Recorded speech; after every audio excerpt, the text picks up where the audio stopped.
الله على سيدنا ومولانا محمد وعلى آله وأصحابه وسلم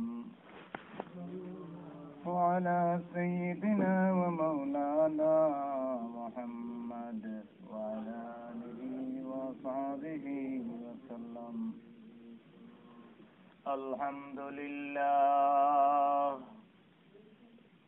الحمد لله رب العالمين والعاقبة للمتقين والصلاة والسلام على أشرف الأنبياء والمرسلين والصلاة والسلام على خلفاء الراشدين المهديين وعلى آله وأصحابه أجمعين. أما بعد، فقد قال الله تعالى في كلامه المجيد وفي فرقانه الحميد: أعوذ بالله من الشيطان الرجيم. بسم الله الرحمن الرحيم. وقضى ربك ألا تعبدوا إلا إياه وبالوالدين إحسانا. إما يبلغن عندك الكبر أحدهما أو كلاهما فلا تقل لهما أف ولا تنهرهما وقل لهما قولا كريما. قال النبي صلى الله عليه وسلم: الجنة تحت أقدام الأمهات. وفي حديث آخر قال النبي صلى الله عليه وسلم: هما جنتك ونارك. قال الله تعالى في شان حبيبه ومحبوبه مخبرا وآمرا: إن الله وملائكته يصلون على النبي يا أيها الذين آمنوا صلوا عليه وسلموا تسليما. اللهم صل على سيدنا مولانا محمد وعلى آل سيدنا مولانا محمد. اللهم صل على سيدنا مولانا محمد وعلى آل سيدنا مولانا নবী আমার শিরোমণি নবী আমার জানের জান নবী আমার শিরোমণি নবী আমার জানের জান নবীজিকে না দেখিলে বাঁচে না শিকের প্রাণ আল্লাহুম্মা সাল্লি আলা সাইয়্যিদিনা মাওলানা মুহাম্মদ ওয়া আলা আলি সাইয়্যিদিনা মাওলানা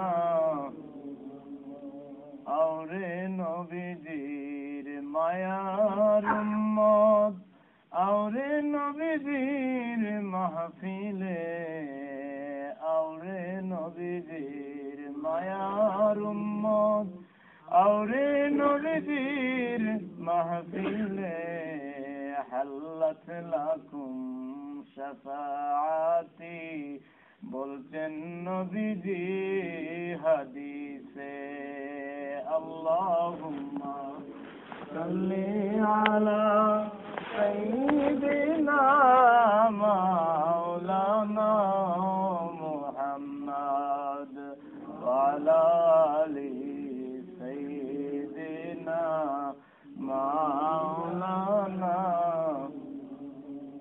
নবীর মায়া সেরে মানুষ কোথায় আছো বুঝি না নবীর মায়া সেরে মানুষ কোথায় আছো বুঝি না তোমার মায়ায় কান্দেন নবীজি শুয়ে সোনার মদিনা আল্লাহুম্মা সাল্লি আলা সাইয়্যিদিনা মাওলানা মুহাম্মদ ওয়া আলা আলি সাইয়্যিদিনা মাওলানা লা ইলাহা ইল্লাল্লাহ লা ইলাহা ইল্লাল্লাহ লা ইলাহা ইল্লাল্লাহ লা ইলাহা ইল্লাল্লাহ লা ইলাহা ইল্লাল্লাহ লা ইলাহা আসমান জোফে এক আল্লাহ আর জমিন জোফে এক আল্লাহ আসমান জোফে এক আল্লাহ আর জমিন জোফে এক আল্লাহ ফুলে ফুলে সবাই জোফে লা ইলাহা ইল্লাল্লাহ লা ইলাহা ইল্লাল্লাহ লা ইলাহা সুবহানাল্লাহ ওয়ালহামদুলিল্লাহ লা ইলাহা ইল্লাল্লাহ লা ইলাহা ইল্লাল্লাহ লা ইলাহা লা ইলাহা ইল্লাল্লাহ মুহাম্মাদুর রাসূলুল্লাহ সাল্লাল্লাহু আলাইহি ওয়াসাল্লাম বালাগাল উলা বিকামালিহি কাশাফাত দুজা বিজামালিহি হাসনাত জামিউ খিসালিহি সাল্লু আলাইহি ওয়া আলিহি होनाए फूल को बुलबुल का तरन्नुम बिना हो सिन्न दहर में कलियों का तबस्सुम बिना हो बलगल उला बिकमालिही कशफत दुजा बिजमालिही हसनत जमीअ खिसालिही सल्लु अलैहि फिजाए बदर पैदा कुन तरसते तेरी नुसरत को उतर सकते गर्दों से कतर अंदर कतर अद्दी बलगल उला बिकमालिही कशफत दुजा बिजमालिही हसनत जमीअ खिसालिही सल्लु अलैहि अस्सलातु वस्सलामु अलैका या रसूल अल्लाह अस्सलातु वस्सलामु अलैका या हबीब अल्लाह अस्सलातु वस्सलामु अलैका या शाफिअल मुज़निबीन अस्सलातु वस्सलामु अलैका या रहमतल लिल आलमीन। उपस्थित साप्ताहिक तफसिर महफिले আমার শ্রদ্ধাভাজন মুরব্বী বাবারা, প্রিয় যুবক ভাইয়েরা, মাসুম সোনা মানিকেরা, পর্দানশীল আমার সম্মানিত মা এবং বোনেরা, আমরা আল্লাহ পাকের দরবারে শুকরিয়া জানাই যে আল্লাহ পাক মেহেরবানি করে দয়া করে আসরের জামাত কায়েমের পর তার ঘর মসজিদে বসার এবং কোরআন হাদিসের কিছু কথা বলার ও শোনার মতো তৌফিকটুকু আমাদেরকে দান করেছেন। সেজন্য মহব্বতে জুড়ে সুরে উচ্চ আওয়াজে একটিবার বলি আলহামদুলিল্লাহ। আমরা আল্লাহ পাকের প্রশংসা করলাম। আল্লাহ রাব্বুল আলামিন আমাদের স্রষ্টা, আমাদের খালিক, প্রকৃত হেদায়েতের মালিক হচ্ছেন আল্লাহ রাব্বুল আলামিন। তিনি যাকে ইচ্ছা করেন হেদায়েত দেন। আল্লাহ পাক যাকে চান সঠিক রাস্তা দেখান, সঠিক পথ দেখান, আর আল্লাহ পাক যাকে চান গুমরাহ করেন। সেজন্য সব সময় আল্লাহ পাকের দরবারে হেদায়েতের জন্য দোয়া করতে হবে, মাফি চাইতে হবে, বলতে হবে আল্লাহ আল্লাহুম্মা হদি, আল্লাহ আমাকে হেদায়েত দাও, আমাকে সঠিক রাস্তা দেখায় দাও, আমাকে এমন রাস্তা দেখাও যে রাস্তায় তোমার নবীগণ গিয়েছেন, আমাকে এমন রাস্তায় পরিচালিত করো যে রাস্তায় নবীগণ, শহীদগণ, ওলিগণ চলে গিয়েছেন। সূরা ফাতিহার মধ্যে আল্লাহ পাক এই দোয়াটা আমাদেরকে শিখিয়েছেন।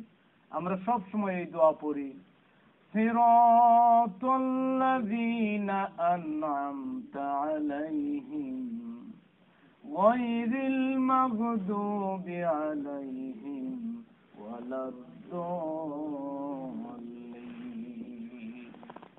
কবি বলেন, চালাও সে পথে যে পথে তোমার প্রিয়জন গেছেন চলি, যে পথে তোমার চির হিসাব, যে পথে প্রান্তে চির পরিতাপ, হে মহাচালক মুদের করুণা কখনো সে পথ জানি।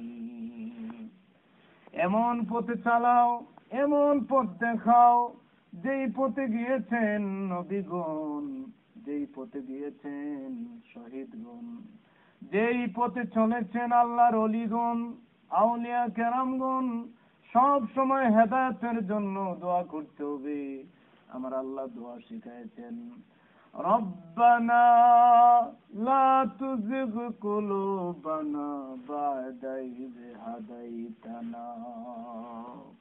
আল্লাহ পাক বলেছেন আমার কাছে দোয়া করো, রব্বানা, হে আমাদের রব, ও আওয়ার লর্ড, আমাদের রব, আমাদেরকে এমন পথে চালাও, হেদায়েতের পথে, সঠিক পথে, ভালো পথে, যেই পথে তোমার নবীগণ গিয়েছেন, শহীদগণ গিয়েছেন। আমাদেরকে হেদায়েতের পরে গুমরাহ করো না। অনেক মানুষ হেদায়েত পেয়েছে, মুসলমান, কিন্তু আসলে তাদের কাজকর্ম খ্রিস্টানদের মতো, ইহুদিদের মতো। এ সমস্ত নামদারি মুসলমানদের কোনো অর্থ নেই। সেজন্য আল্লাহর কাছে দোয়া করতে হবে, আল্লাহ আমাদেরকে যখন হেদায়েত দিয়েছে, হেদায়েতের পরে আমাদেরকে আর গুমরাহ করো না। জোরে বলুন সুবহানাল্লাহ। তো আল্লাহ রাব্বুল আলামিন আমাদেরকে তৌফিক দিয়েছেন কোরআন হাদিসের কথা কিছু বলার ও শোনার। সেজন্য আল্লাহকে খুশি করার নিমিত্তে আরেকটি বার বলি আলহামদুলিল্লাহ। আল্লাহ পাক হেদায়েতের মালিক, আল্লাহ পাক আমাদের হায়াতের মালিক, আল্লাহ পাক আমাদের মউতের মালিক। সূরা মুলকে আল্লাহ বলেছেন, الذي خلق الموت والحياة ليبلوكم أيكم أحسن عملا। আল্লাহ বলেন, আমি তোমাদের এমন রব যিনি তোমাদের জন্য জীবন সৃষ্টি করেছি, মরণ সৃষ্টি করেছি। আমি হায়াতের মালিক, আমি মৌতের মালিক। মরণ এই জন্য দিলাম যাতে করে তোমাদেরকে টেস্ট করতে পারি, তোমাদেরকে যেন পরীক্ষা করতে পারি কার আমল কতটুকু সুন্দর। গুরু বলুন সুবহানাল্লাহ। আল্লাহ পাক মরণ দিয়েছেন, আমাদেরকে মরতেই হবে, এ ব্যাপারে কোনো সন্দেহ নাই। দ্য ইউনিভার্সাল ট্রুথ, মরতেই হবে। মরণ থেকে পালাও যত, মরণ তোমায় লইবে গিরি। যদিও সুদূর আকাশ পানে, লোকাও সেটায় লাগিয়ে সিঁড়ি। এ মহারোগের ঔষধ নাই। মরণ রোগের কি ঔষধ আছে? এ মহারোগের ঔষধ নাই, নাই সে ঔষধ জগতে। খুঁজিয়া কাতর হইলে কি হবে, পারিবে না তা ফিরাতে। এজন্য মরতেই হবে। আমার আল্লাহ বলেন, মরণ দিয়েছি এই জন্য যাতে করে আমি টেস্ট করতে পারি তোমাদের মধ্যে কে ভালো, কার আমল সুন্দর। দেখেন না, মরতে হবে, এ ব্যাপারে সন্দেহ নাই। এরপরেও মানুষ আল্লাহ চিনে না, রাসূল চিনে না, কিন্তু সে জানে যে একদিন আমাদেরকে কবরে যেতে হবে। কবরের মাটির সাথে আমাদের দেহ মিশে যাবে। যদি দুনিয়ায় ভালো কাজ না করি কবরের মধ্যে শাস্তি পাবো, হাসরের ময়দানে ভীষণ শাস্তির সম্মুখীন হব। মিজানের পাল্লা হালকা হয়ে যাবে, ফুলসিরাত চুল থেকে চিকন, তলোয়ারের চাইতে ধারালো। এই ফুলসিরাতের মধ্যে হাত পা কেটে জাহান্নামের আগুনের মধ্যে আমরা পড়ে যাব। সবকিছু জানে, জানার পরেও আল্লাহর ইবাদত করতে রাজি না, আল্লাহকে ডাকে না। আমাদের মধ্যে অনেকেই আছে, জুড়ে বলুন কথা ঠিক কিনা। এজন্য আল্লাহ বলেন, দুনিয়ার মানুষ, আমি তোমাদের স্রষ্টা, তোমাদেরকে সৃষ্টি করেছি তার একটাই কারণ, আমি আল্লাহর ইবাদত করতে হবে। আমার আল্লাহ বলেন, ওয়ামা খালাকতুল জিন্না ওয়াল ইনসা ইল্লা লিয়াবুদুন। আল্লাহ বলেন, আমি মানুষ এবং জিনকে একটি মাত্র কারণে সৃষ্টি করেছি, সেই কারণ হচ্ছে আমার ইবাদত করতে হবে, আমার রুকু করতে হবে, আমার সিজদা করতে হবে, আমার জিকির করতে হবে, আমাকে ডাকতে হবে। যারা আমার ইবাদত করবে তাদের জন্য পুরস্কার রেখেছি। এই দুনিয়াটা হচ্ছে একটা পরীক্ষার হলের মতো। আমার নবীজি বলেছেন, আদ-দুনিয়াউ মাজরাতুল আখিরা, this life is the cropland of the earth. এই দুনিয়া হচ্ছে আখিরাতের শস্যক্ষেত।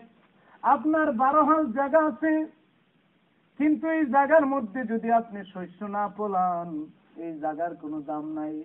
আমার নবীজি বলেছেন, এই দুনিয়া হচ্ছে আখিরাতের শস্য ক্ষেতের মতো।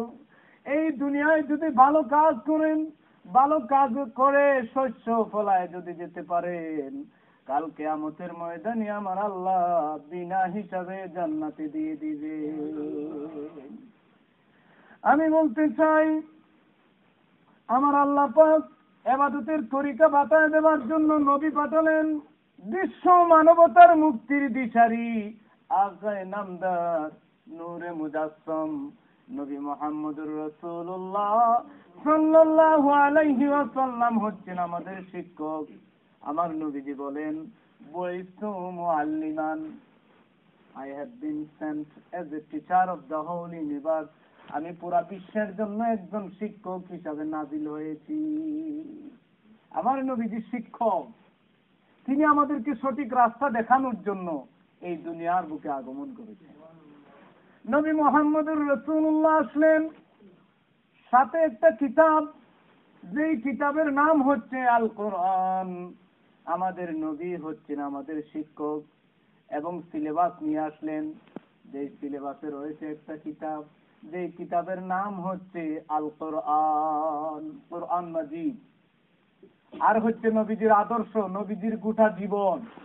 কোরআনের মধ্যে আমার নবীজির পুরা চরিত্রের বয়ান করা হয়েছে। জোরে বলুন সুবহানাল্লাহ। এই কোরআন মাজিদ এমন একটা কিতাব, কোরআন হচ্ছে আমাদের জন্য সংবিধান, কোরআন হচ্ছে আমাদের জীবনের গাইডবুক, কোরআন হচ্ছে আমাদের জীবনের কনস্টিটিউশন। এই কোরআনে আপনার ব্যক্তিগত জীবন, পার্সোনাল লাইফ কিভাবে পরিচালনা করবেন, ব্যক্তিগত জীবন, সামাজিক জীবন, রাষ্ট্রীয় জীবন, সর্বপ্রকারের বিস্তারিত বর্ণনা কোরআনে আছে। জোরে বলুন সুবহানাল্লাহ। এই কোরআনের মধ্যে সবকিছুর বিস্তারিত বর্ণনা। সম্পূর্ণ কোরআন মাজিদের সারমর্ম আজকে বলেছি, যে আয়াত সেটা বনি ইসরাইলের মধ্যে আছে। এই পৃথিবী সৃষ্টির একমাত্র কারণ আল্লাহর ইবাদত। সারা জীবনের মানে হচ্ছে তিনটা। এক হচ্ছে আল্লাহ পাকের ইবাদত, আর এই ইবাদত করব নবীজির তরিকায়, সেজন্য নবীজির মহব্বত আমাদের দরকার। জোরে বলুন কথা ঠিক কিনা? আর দুনিয়ার জমিনে যাদেরকে মানতে হবে তারা হচ্ছেন আমার আপনার মা এবং বাবা।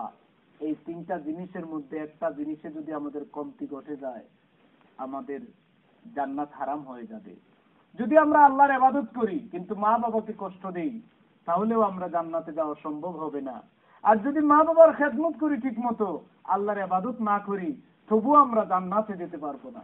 আল্লাহর ইবাদত করি কিন্তু ইবাদতের মধ্যে যদি আমার নবীজির মহব্বত না থাকে, নবীজির বেয়াদবি থাকে, তবুও আমাদের জন্য জান্নাতে যাওয়া সম্ভব হবে না। জোরে বলুন কথা ঠিক কিনা?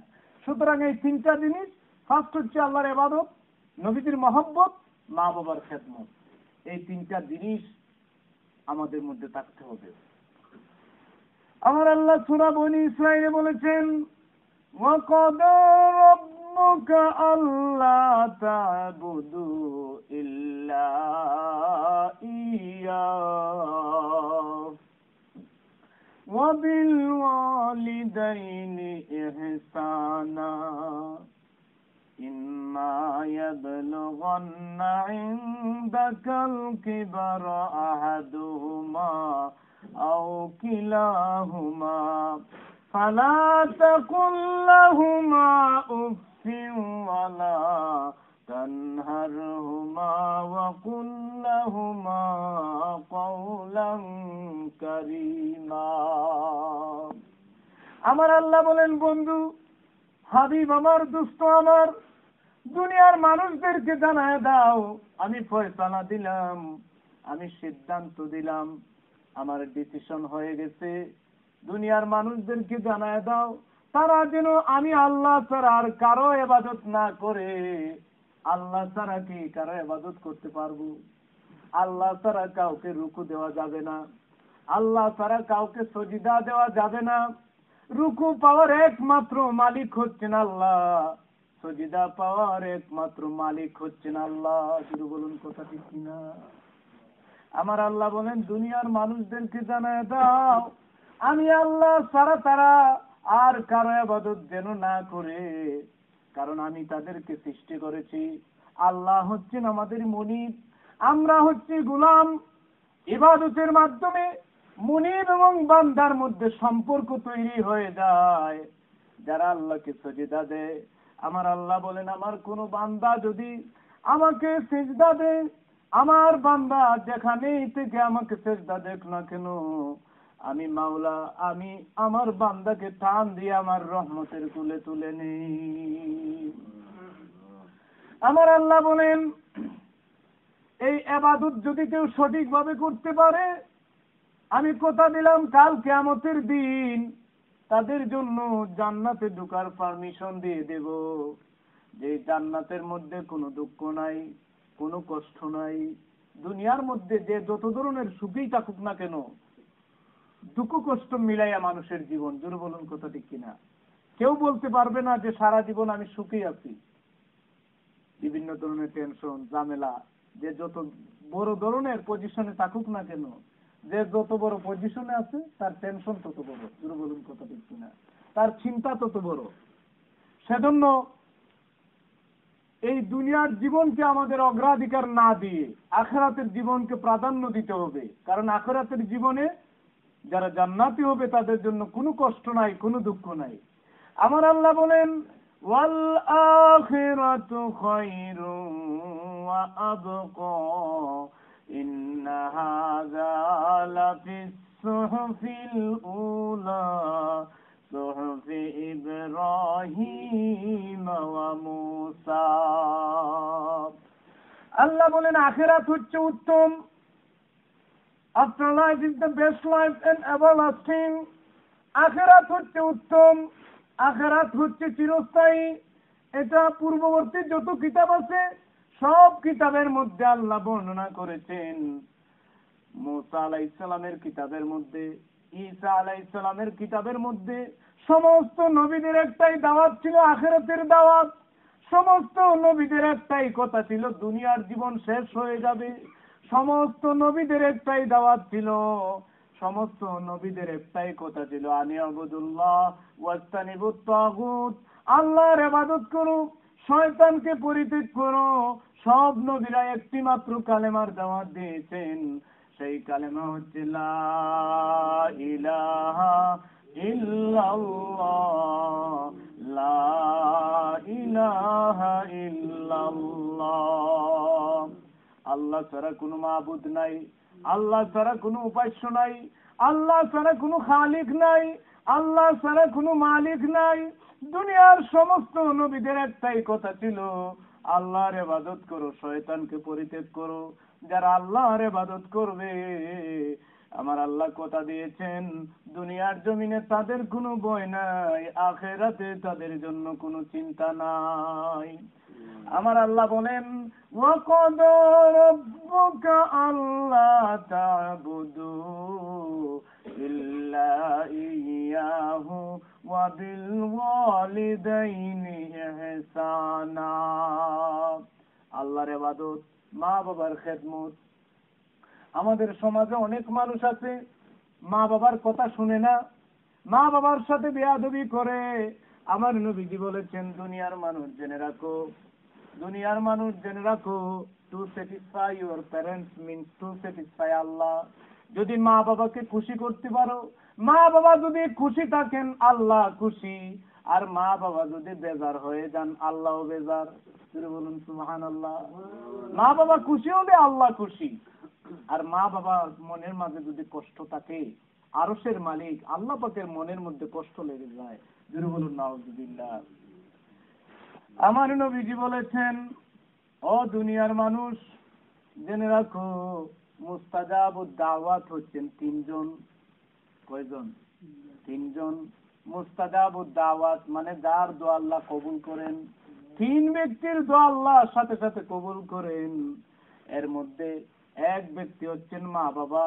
মা বাবা যদি মাওলার দরবারে সন্তানের জন্য হাত তুলে দোয়া করে, সাথে সাথে আমার আল্লাহ মা বাবার দোয়া সন্তানের জন্য কবুল করে। এক হচ্ছেন মা বাবা, দ্বিতীয় হচ্ছেন মুসাফির। যারা 48 মাইল দূরের রাস্তা ভ্রমণ করে যায় সে মুসাফির হয়ে যায়। ওই মুসাফির যদি কারো জন্য মাওলার দরবারে হাত বাড়ায় দোয়া করেন, আল্লাহ পাক সাথে সাথে তার দোয়া কবুল করেন। জোরে বলুন সুবহানাল্লাহ।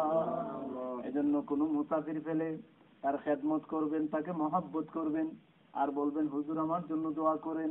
আমার নবীজি বলেছেন মুসাফির যদি দোয়া করে আল্লাহ পাক এই দোয়ার সাথে সাথে কবুল করে। আমাদের বাবা মুসলিম জাতির বাবা ইব্রাহিম আলাইহিস সালামের একটা অভ্যাস ছিল, তিনি খাওয়ার সময় মুসাফিরের খোঁজ করতেন। জোরে বলুন সুবহানাল্লাহ। মেহমানের খোঁজ করতেন। তিনি দেখতেন কোন মুসাফির পাওয়া যায় কিনা, কারণ মুসাফিরের দোয়া কবুল। যখন কোন মুসাফির পেতেন তিনি তার বাড়িতে এনে তার খেদমত করতেন, তাকে বলতেন হুজুর আমার জন্য দোয়া করেন। জোরে বলুন সুবহানাল্লাহ। একদিন এক মেহমান ইব্রাহিম আলাইহিস সালামের বাড়িতে আসলেন। ইব্রাহিম আলাইহিস সালাম তার সামনে এনে খাবার হাজির করলেন, কিন্তু ওই মেহমানের সামনে খাবার আসার সাথে সাথে ইব্রাহিম আলাইহিস সালামের অভ্যাস ছিল যখন খাবার আসতো বিসমিল্লাহ ছাড়া তিনি জীবনে কোনোদিন খাবারে হাত দেন নাই। জোরে বলুন সুবহানাল্লাহ। আমাদের এমন একটা অবস্থা, এমন কন্ডিশন, বিভিন্ন ধরনের খাবার যখন আমরা সামনে পাই আল্লাহর নামের কথা ভুলে যাই। যদি বলুন কথা ঠিক কিনা? আমরা বিসমিল্লাহ বলি না। খাওয়ার আগে বিসমিল্লাহ, খাওয়ার পরে আলহামদুলিল্লাহ, এই দুইটা ওয়ার্ড যদি কেউ বলতে পারে, আমার আল্লাহ বলেন আমি আল্লাহ পাক আমি আমার ওই বান্দার খাবারের মধ্যে বরকত দিয়া দেই, তার নিয়ামত বাড়ায়া দেই। কিন্তু আমাদের সমাজে দেখবেন কোন দাওয়াতে গেলে বা খাবারে যখন মানুষ বসে বিভিন্ন ধরনের দুনিয়াবি যত কথাবার্তা আছে সব বলতে পারে, কিন্তু জবান দিয়ে বিসমিল্লাহ বের হয় না। যদি বলুন কথা ঠিক কিনা? বিসমিল্লাহ বলে না। ইব্রাহিম আলাইহিস সালামের জীবনে কোনোদিন বিসমিল্লাহ তারা খাবারে হাত দেন নাই। যদি বলুন সুবহানাল্লাহ। আমরা যখনই যেই কাজটা করব বিসমিল্লাহ দিয়ে স্টার্ট করব, তাহলে কাজের মধ্যে বরকত হবে। যে কাজটাই আমরা করি না কেন, আমার নবীজি শিখাইছেন যেই কাজ তোমরা করবা আগে বিসমিল্লাহ বলবা। আমাদের মক্তবের ছোট্ট ছেলে মেয়েরা এই সঙ্গীতটা প্রায় সময় বলে, বিসমিল্লাহ বলো বিসমিল্লাহ, বলে কিনা? বিসমিল্লাহ বলো বিসমিল্লাহ, তবু নামে কাজ শুরু করি আল্লাহ। জুড়ে বলুন সুবহানাল্লাহ। এজন্য যে কাজটাই করি আমাদের বিসমিল্লাহ বলা দরকার। ইব্রাহিম আলাইহিস সালাম বিসমিল্লাহ বললেন, কিন্তু মেহমানটা বিসমিল্লাহ বলে নাই। ইব্রাহিম আলাইহিস সালাম টান দিয়া তার সামনের তালাটা টান দিয়া নিয়ে গেলেন। জুড়ে বলুন সুবহানাল্লাহ। থালটা টান দিয়ে, প্লেটটা টান দিয়ে নিয়ে গেলেন। মেহমান ডাক দিয়ে বলে, কি ব্যাপার, আপনি আমার তালাটা নিয়ে গেলেন? ইব্রাহিম খলিলুল্লাহ ডাক দিয়ে বলেন, আপনি বিসমিল্লাহ বলেন নাই, সেজন্য এই প্লেটটা নিয়ে গেছি। সাথে সাথে আমার আল্লাহ আওয়াজ দিয়া বলেন, আমার খলিল, আমার বন্ধু একদিন বিসমিল্লাহ বলে নাই, বিসমিল্লাহ না বলার কারণে তুমি তার সামন থেকে প্লেটটা টান দিয়া নিয়ে গেলা। কিন্তু আমি আল্লাহ এত মেহেরবান, এত দয়া, এত বছর আমার রিজেক আমার ওই বান্দা খাইলো, কোনোদিন বিসমিল্লাহ বলে নাই, কিন্তু আমি আমার নিয়ামত দেওয়া বন্ধ করি নাই। আমি তো খাওয়াইয়া এত বড় করেছি। এই জন্য করেছি কারণ আমার নাম রহমান, আমার নাম রহিম। দুনিয়ার মানুষের চেয়ে 99 গুণ বেশি দয়া আমার বেশি। জুড়ে বলুন সুবহানাল্লাহ। এজন্য দেখবেন দুনিয়ার মধ্যে যারা বেশি নাফরমান, যেমন খ্রিস্টান, ইহুদি, তারা অনেক সুখে আছে, স্বাচ্ছন্দ্যে আছে। আমার আল্লাহ বলেন আমার নাম রহমান। দুনিয়াতে সুখ স্বাচ্ছন্দ্য যাদেরকে আমি দিচ্ছি, এরা দুনিয়াতেই তাদের আনন্দ উপভোগ করে যাচ্ছে, আখিরাতে তাদের কোনো অংশ নাই। জুড়ে বলুন সুবহানাল্লাহ। একটা এক্সাম্পল বলতে হয়, ঈদুল আজহার কিছুদিন আগে এক ব্যক্তি একটা বকরি, একটা ছাগল নিয়ে আসলো কুরবানি দেওয়ার জন্য। ঈদুল আজহার কিছুদিন আগে, তো কুরবানির আগে দেখবেন মানুষ যে গরুটাই নিয়ে আসুক, কুরবানির দিন পর্যন্ত এই গরুটাকে ভালো খাটনি করে ভালো খাবার দেয়, ভালো ঘাস ভুসির ব্যবস্থা করে খাবার খাওয়ায়। তো মালিকের একটা গাধা ছিল আর এই বকরিটা। তো একদিন ঈদুল আজহার আগে বকরিটা গাধাকে বলে, গাধা আসলে তুই গাধা। গাধা ডাক দিয়ে বলে, আসলে তো আপনি গাধাই, তাহলে আপনি এভাবে গালি দিচ্ছেন কেন? গালি দিচ্ছি এই জন্য, মালিক আমাকে কত মায়া করে, কত ভালোবাসে, আমার সামনে কত কত বাহারি ধরনের খাবার নিয়ে উপস্থিত করে, কিন্তু তোকে সকালবেলা একটা লাথি দেয়, বিকালবেলা একটা লাথি দেয়, আর তোর পিঠের মধ্যে বাড়ি বাড়ি বোঝা বহন করায়, কিন্তু আমাকে মালিক কত মহব্বত করে কত খাবার দেয়। গাধা ডাক দিয়ে বলে, তুমি তো জানো না কেন এত খাবারের ব্যবস্থা, কিছুদিন পরে ঈদুল আজহার চাঁদ উঠতেছে, তোমার গলায় ছুরি চালাবে। জুড়ে বলুন না সুবহানাল্লাহ। এই যে খাবার দিচ্ছে, কারণ ঈদুল আজহায় তার গলার মধ্যে ছুরি চালাবে, তার জীবনটা শেষ করে দিবে। তো যারা ইহুদি খ্রিস্টান আল্লাহর নাফরমানি করে, তাদেরকে আল্লাহ পাক আরাম আয়েশ দিচ্ছেন। এই জন্য দিচ্ছেন, আল্লাহ পাকের নাম হচ্ছে রহমান। দুনিয়াতে তারা আরাম করতেছে, আখিরাতে তাদের কোনো অংশ নাই। যারা ইমানদার, যারা আল্লাহকে ডাকবে, আল্লাহর ইবাদত করবে, দুনিয়াতেও তাদের শান্তি, আখিরাতে তাদের চিরস্থায়ী শান্তি। জোরে বলুন সুবহানাল্লাহ। আমি বলতে চাই, আমার নবীজি বলেছেন 3 ব্যক্তির দোয়া কবুল। এক হচ্ছে মা বাবা যখন সন্তানের জন্য হাত তুলে দোয়া করে, দোয়া কবুল। আরেক হচ্ছে মুসাফির যখন হাত তুলে দোয়া করে, দোয়া কবুল। আরেক হচ্ছে মাজলুম ব্যক্তির দোয়া কবুল। মাজলুম হচ্ছে গরিব মানুষ, নিরপরাধ মানুষ। এই নিরপরাধ মানুষের প্রতি কেউ যদি অন্যায় অবিচার করে, গরিব বলে তার সম্পদ ছিনিয়ে আনে, তার লাঠি নেই, জন নেই, জন নেই, এজন্য তার প্রতি অত্যাচার করে তার সম্পত্তি ছিনিয়ে আনে, এই ব্যক্তির নাম হচ্ছে মজলুম। এই মজলুম যদি মাওলার দরবারে হাত তুললে দোয়া করে, আল্লাহ আমার কেউ নাই কিন্তু তুমি আছো, তিনি বলুন আমার আল্লাহ বলেন মজলুম যখন আমার কাছে হাত বাড়িয়ে দোয়া করে, আমি আল্লাহর সাথে সাথে তার দোয়া কবুল করি। তিনি বলুন সুবহানাল্লাহ। এজন্য কারো প্রতি জুলুম করা যাবে না, কারো প্রতি অত্যাচার করা যাবে না। জুলুম যে করে তার নাম হচ্ছে জালিম। জুলুম যে করে তার নাম কি? জালিম। জালিমের বিচার এভাবে হবে কাল কিয়ামতের ময়দানে। জালিম দুনিয়ায় যে কিছু নেক কাজ করেছে, ওই নেক কাজের বস্তা নিয়ে হাসরের ময়দানে উঠবে। আল্লাহ বলবেন তুমি কিভাবে কি দিয়া জান্নাতে যেতে চাও? সে বলবে আমি তো আমার নেকের বস্তা নিয়ে আসছি, এই নেকের বস্তা নিয়ে জান্নাতে যেতে চাই। আল্লাহ বলবেন দুনিয়া থেকে কারো হক নষ্ট করেছো? সে বলবে জি। কারো প্রতি জুলুম করেছো? সে বলবে জি জুলুম করেছি। যার প্রতি জুলুম করা হয়েছে তাকে আল্লাহ পাক হাজির করবেন হাসরের ময়দানে।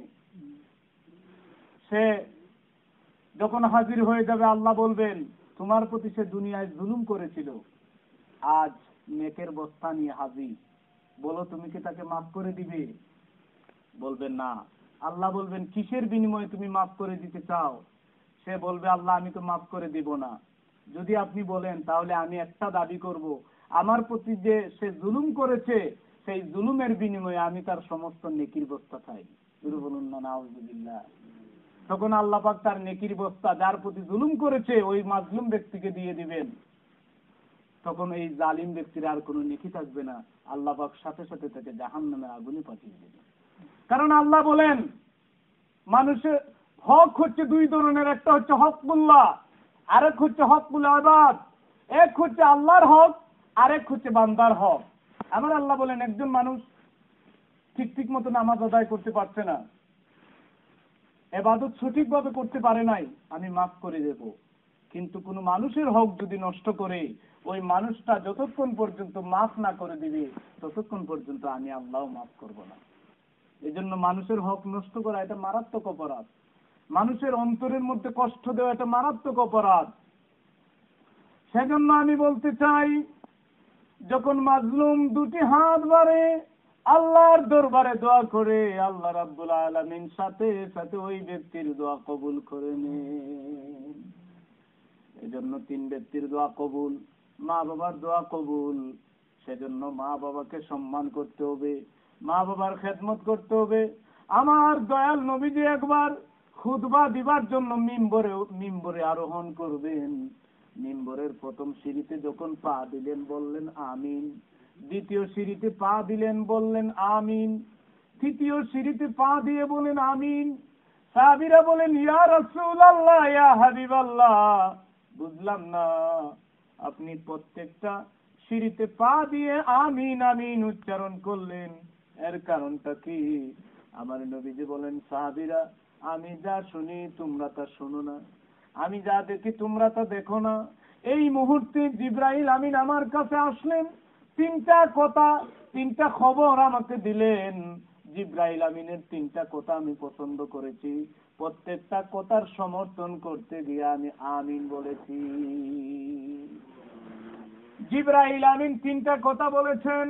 প্রথম কথা বলেছেন ইয়া রাসূলুল্লাহ ইয়া হাবিবাল্লাহ, ওগো আল্লাহর নবী, যে ব্যক্তি তার দুনিয়ার জীবনে মা বাবাকে পেল, মাকে বা বাবাকে দুইজনের কোনো একজনকে জীবিত অবস্থায় পাইলো, পাওয়ার পরে তাদের খেদমত করে জান্নাতে যেতে পারলো না, তার জীবনটা যেন ধ্বংস হয়ে যায়।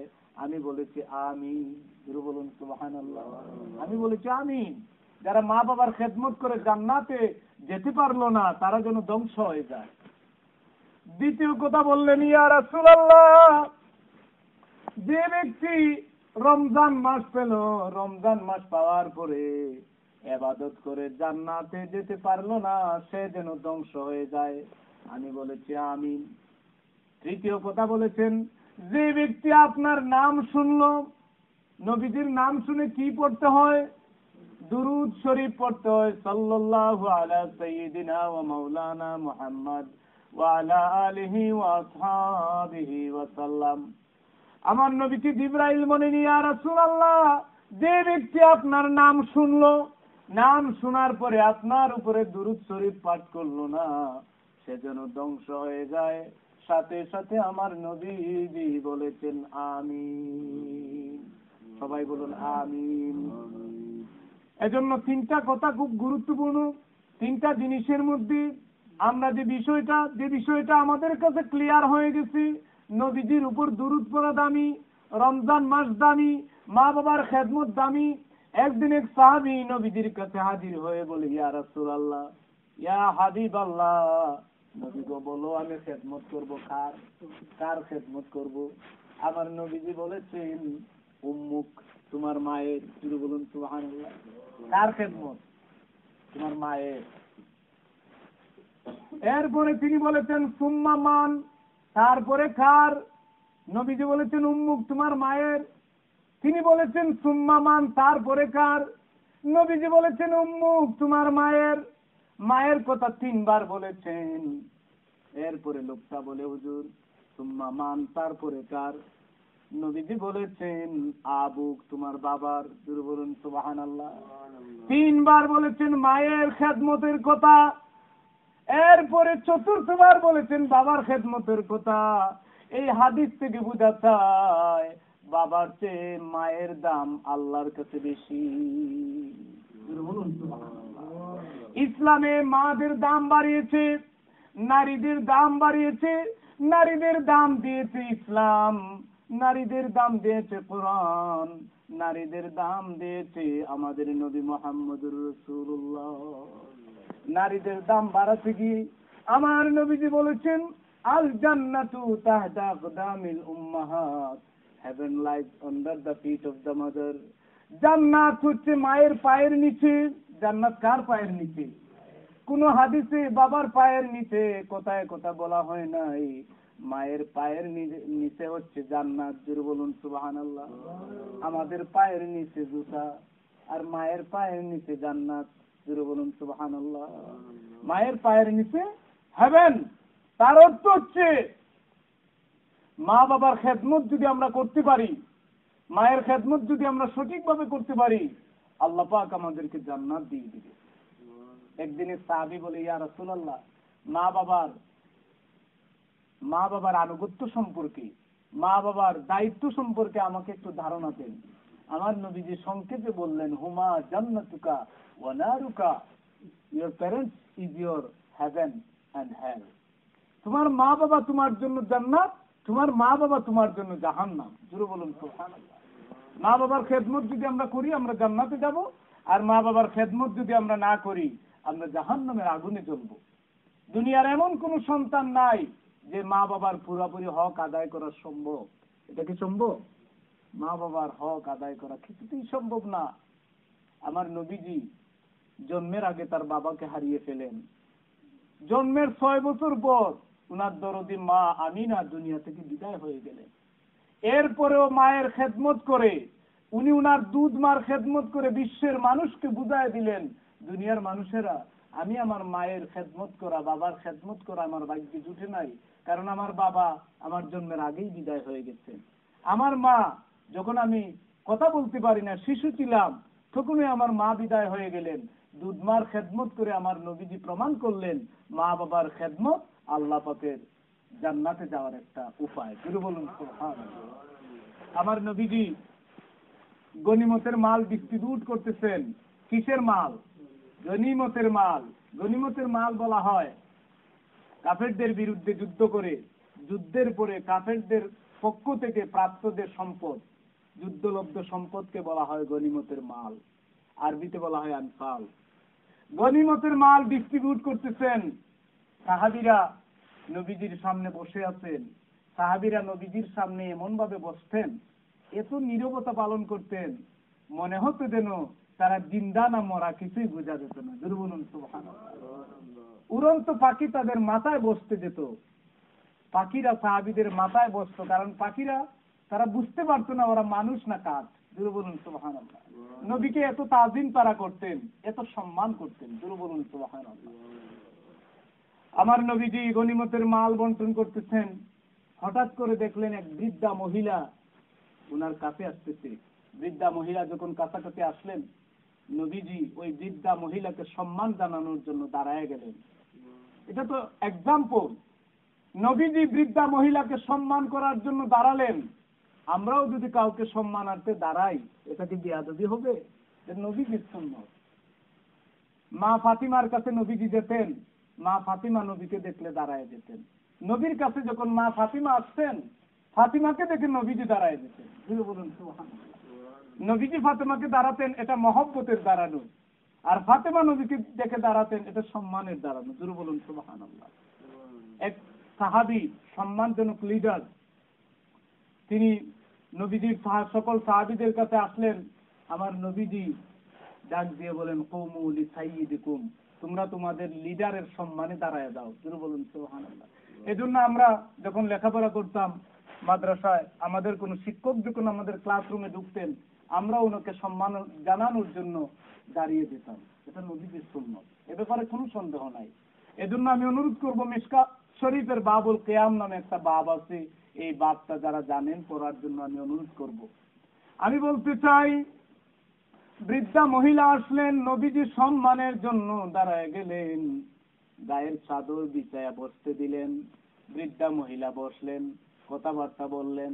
যখন কথাবার্তা শেষ, বৃদ্ধা মহিলা বিদায় নিবেন, আবার নবীজি বিদায় জানানোর জন্য দাঁড়ায় গেলেন। জোরে বলুন সুবহানাল্লাহ। কেউ যদি কারো বাড়িতে আসে, আসার সময় ওয়েলকাম জানাতে হবে, তাকে ওয়েলকাম জানানোর জন্য সামনে গিয়ে রিসিভ করতে হবে, এটা নবীজির সুন্নাত। আবার যখন মেহমান বাড়ি থেকে চলে যাবেন, বিদায়ের সময় তাকে কিছুটা রাস্তা এগিয়ে দিতে হবে, এটাও নবীজির সুন্নাত। জোরে বলুন সুবহানাল্লাহ। কিন্তু আমাদের সমাজ এমন একটা অবস্থা, যার বাড়িতে মেহমান যাবেন, মেহমানও বুঝে না মেজবানের কদর, আর মেজবানও মেহমানের কদর বুঝে না। জোরে বলুন কথা ঠিক কিনা? যদি কারো বাড়িতে মেহমান যায়, সবাই আবার এমন না, অনেক মানুষ আছে মেহমানের কদর করে। জোরে বলুন কথা ঠিক কিনা? তো একদিন এক বাড়িতে, অনেকদিন পরে এক বন্ধু আরেক বন্ধুর বাড়িতে গেছে। এখন বাড়িওয়ালা বন্ধু একটু কৃপণ, বখিল, বুঝেন তো। সেই বন্ধু এখন কি করবে?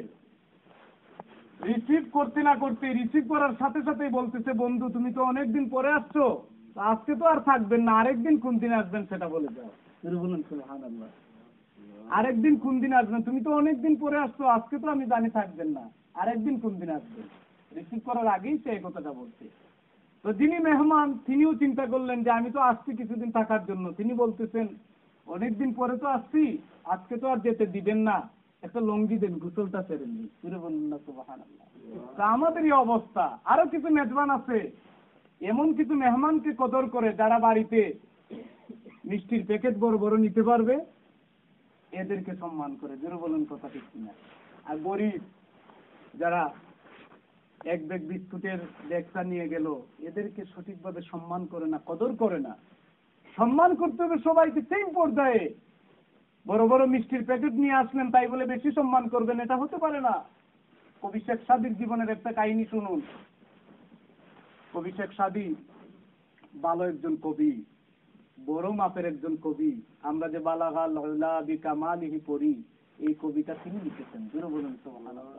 বড় একজন কবি, কিন্তু এত বড় কবি, তার মনের মধ্যে অহংকার নাই।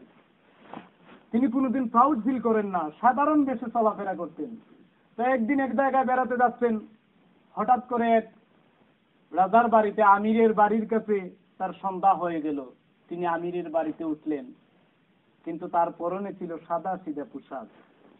আমির তাকে দেখে ভালোভাবে রিসিভ করলেন না, ভালো খেদমত করলেন না, কারণ সাদা সিধা মানুষ তো, ভালো পোশাক পরেন নাই, সেজন্য ওই দিন ভালো খেদমত করেন নাই। জোরে বলুন না সুবহানাল্লাহ। আরো কিছুদিন পরে শেখ সাদি ভালো পোশাক পরে, সাহেবী টুপি পরে, ভালো পোশাক পরে একদিকে যাচ্ছেন, হঠাৎ করে ওই বাড়ির কাছে আবার সন্ধ্যা হয়ে গেল। ওই বাড়িতে তিনি আশ্রয় নিলেন। বাড়িওয়ালা, সেই বাড়িওয়ালা আমির তাকে দেখে ভালোভাবে ওয়েলকাম জানালো, ভালো খাবারের ব্যবস্থা করলো, কুরমা, পোলাও, মাংস সব যখন নিয়ে হাজির করলেন, শেখ সাদি আশ্চর্য হয়ে গেলেন। তিনি সমস্ত খাবার মাংস তার পকেটের মধ্যে ঢুকানো শুরু করলেন। শুরু বলুন সুবহানাল্লাহ। আমি তো অবাক হয়ে গেলেন, ডাক দিয়ে বলেন, ভাই বুঝলাম না, আপনার সামনে খাবার দিলাম, আপনি খাবেন, কিন্তু আপনি খান নাই, সমস্ত খাবার মাংসের টুকরা আপনার পকেটে ঢুকানো শুরু করেছেন। শেখ সাদি বলেন, এই জন্য পকেটে ঢুকাচ্ছি, আপনি তো আমার খেদমত করেন নাই, আপনি আমার পোশাকের খেদমত করেছেন। কারণ একটি মাত্র মানুষ, আমি একই মানুষ, সেম পারসন, আপনার বাড়িতে 2 বার এসেছি। প্রথমবার ভালো পোশাক ছিল না, আপনি ভালো খেদমত করেন নাই, আজকে ভালো পোশাক নিয়ে আসলাম, বাহারি ধরনের খাবার আমার সামনে হাজির, এই জন্য বুঝেছি আপনি আমার খেদমত করেন নাই, আপনি আমার পোশাকের খেদমত করেছেন, সেজন্য খাবার খাবে আমার পোশাক। জুড়ে বলুন সুবহানাল্লাহ। খেদমত করব মানুষকে, মানুষকে মূল্যায়ন করব, মানুষের কোয়ালিটিকে মূল্যায়ন করব। জুড়ে বলুন আমরা রাজি আছি কিনা। আমি বলতে চাই, আমার নবীজি উত্তম আদর্শ শিখিয়েছেন। মা হালিমা তার সামনে হাজির হয়ে গেলেন বৃদ্ধা মহিলা, তিনি সম্মান জানানোর জন্য দাঁড়ায় গেলেন, গায়ের চাদর বিছায় বসতে দিলেন, বিদায়ের সময় দাঁড়ায় সম্মান জানায় বিদায় দিলেন। সাহাবীরা বলেন, ইয়া রাসূলুল্লাহ বুঝলাম না, ও নবীজি বুঝলাম না, সাইয়্যিদুল মুরসালিন, দু জাহানের সর্দার হইয়া আপনি বৃদ্ধা মহিলাকে সম্মান জানালেন, আমরা এই বৃদ্ধা মহিলার পরিচয় জানি না, উনি কে, কেন আপনি এত সম্মান করলেন? আমার নবীজি চোখের পানি ছেড়ে দিলেন, ডাক দিয়ে বলেন, সাহাবীরা, আমি আমার জন্মের পরে আমার মায়ের বুকের দুধ খাইছি বলে মনে হয় না, যার বুকের দুধ খেয়ে এত বড় হয়েছি উনি হচ্ছেন আমার দুধ মা হালিমাতুস সাদিয়া। আমার নবীজি দুধমার খেদমত করেছেন। আমার নবীজি ঘোষণা দিয়েছেন, দুনিয়ার মানুষ, হুমা জান্নাতুকা ওয়া নারুকা, মা বাবা হচ্ছেন তোমাদের বেহেশত, মা বাবা হচ্ছেন তোমাদের দুজক। কোন মানুষ মা বাবার হক আদায় করা সম্ভব হবে না। একদিনের সাহাবী মদিনার জমিনে ঘোষণা দেন, অ্যানাউন্সমেন্ট করতেছে, আমি আমার মায়ের হক আদায় করছি, আমি আমার মায়ের হক আদায় করেছি।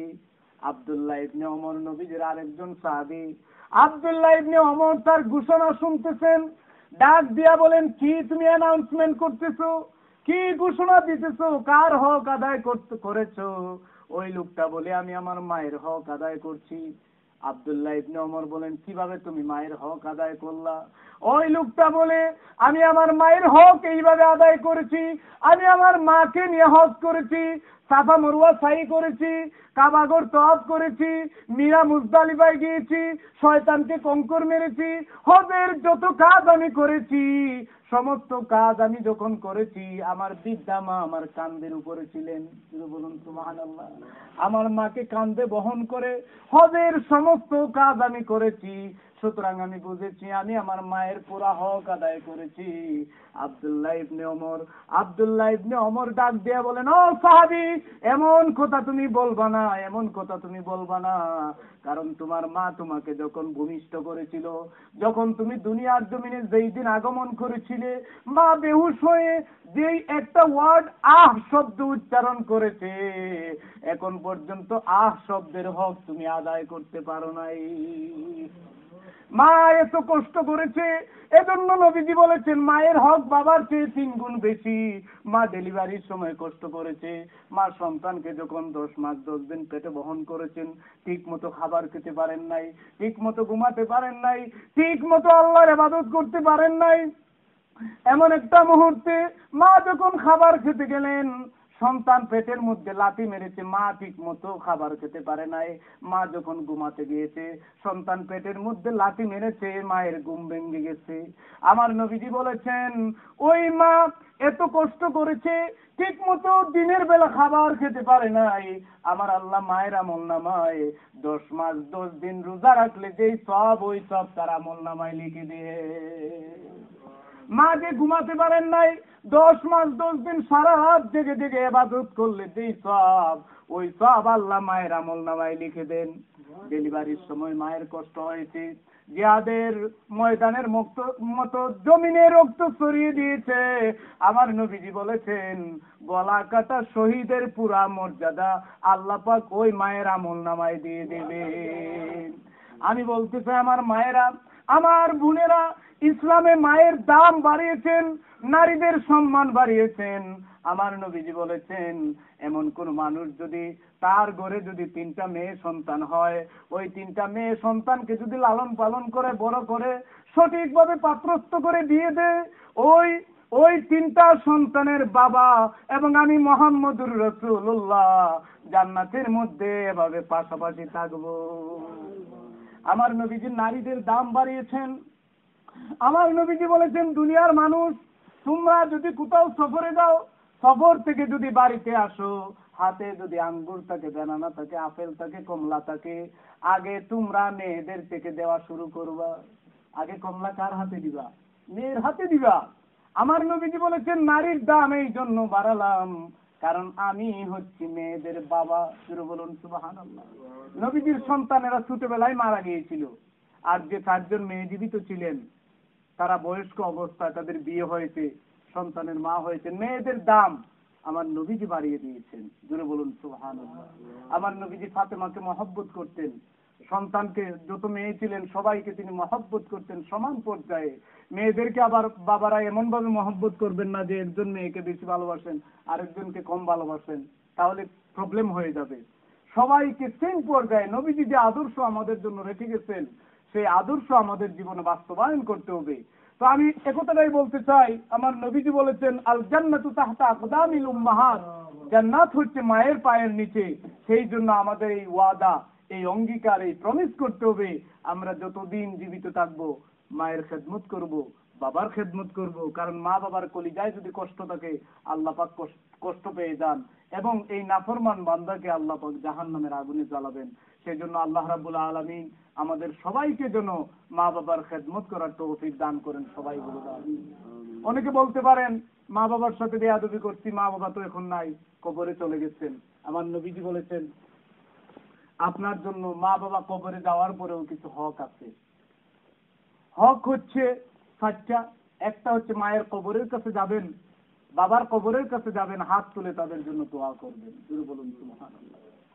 তাদের কবর জিয়ারত করে হাত তুলে দোয়া করবেন, তাদের জন্য মাগফিরাত কামনা করবেন। মাগফিরাত হচ্ছে আল্লাহর কাছে এভাবে দোয়া করা, আল্লাহ আমার মা বাবার সমস্ত গুনাহ নেকি দিয়ে বদলাইয়া দাও। জোরে বলুন সুবহানাল্লাহ। আরেক হচ্ছে মা বাবার আত্মীয় স্বজন যারা, তাদের খেদমত করতে হবে। মা দুনিয়াতে বিদায় হয়ে গেছেন, মায়ের বোন তো আছে, খালা তো আছে, মায়ের ভাই মামা তো আছে। মা বাবা এদের খেদমত করলে আল্লাহ পাক আমাদের জন্য জান্নাত নসিব করবেন। আল্লাহ পাক আমাদের সবাইকে যেন আমল করার তৌফিক দান করেন। সবাই বলুন আমিন। ওয়া আখিরু দাওয়ানা আনিল হামদুলিল্লাহি রাব্বিল আলামিন। সাল্লাল্লাহু আলা সাইয়্যিদিনা ওয়া মাওলানা মুহাম্মদ ওয়া আলা আলিহি ওয়া আসহাবিহি ওয়া সাল্লাম। সাল্লাল্লাহু আলা সাইয়্যিদিনা ওয়া মাওলানা মুহাম্মদ ওয়া আলা আলিহি ওয়া আসহাবিহি ওয়া সাল্লাম। এখন দোয়া হবে। আল্লাহ পাক যেন আমাদের সবাইকে আমল করার তৌফিক দান করেন।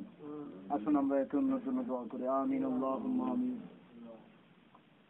ربنا ظلمنا أنفسنا وإن لم تغفر لنا وترحمنا لنكونن من الخاسرين। يا الله يا رب العالمين। মাবুদ, আমাদের এই তাফসীর মাহফিলকে কবুল আর মঞ্জুর ফরমাও। আল্লাহ, এতে যত ধরনের ভুল ভ্রান্তি হয়েছে তোমার গফফার নামের ওসিলায় সবাইকে মাফ করে দাও। ইয়া আল্লাহ, আমাদের আব্বা আম্মার জিন্দেগির গুনাহ মাফ করে দাও, আমাদের শ্বশুর শাশুড়ির জিন্দেগির গুনাহ মাফ করে দাও, আমাদের দাদার খানদান নানার খানদান সবাইকে মাফ করে দাও। ইয়া আল্লাহ, আদম আলাইহিস সালাম থেকে নিয়ে যত মুমিন নর নারী অন্ধকার কবরে শুয়ে আছেন, আল্লাহ প্রত্যেকের আরওয়াহের উপর আমাদের তাফসীর মাহফিলের সওয়াব পৌঁছে দাও। ইয়া আল্লাহ, আমাদের মা বোনদেরকে মাফ করে দাও। ইয়া আল্লাহ, যারা আমি গুনাহগারের সাথে হাত বাড়াইয়া তুমি মাওলার দরবারে দোয়া করতেছেন, সকলের দোয়া কবুল আর মঞ্জুর ফরমাও। ইয়া আল্লাহ ইয়া রাব্বাল আলামিন। ইয়া আল্লাহ, আমাদের সবাইকে মা বাবার খেদমত করার তৌফিক দাও। ইয়া আল্লাহ, যারা মা বাবার সাথে বেয়াদবি করেছেন, আল্লাহ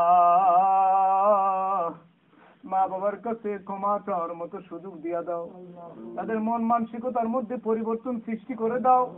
ইয়া আল্লাহ, আমাদের মাদ্রাসার সকল ছাত্রছাত্রীকে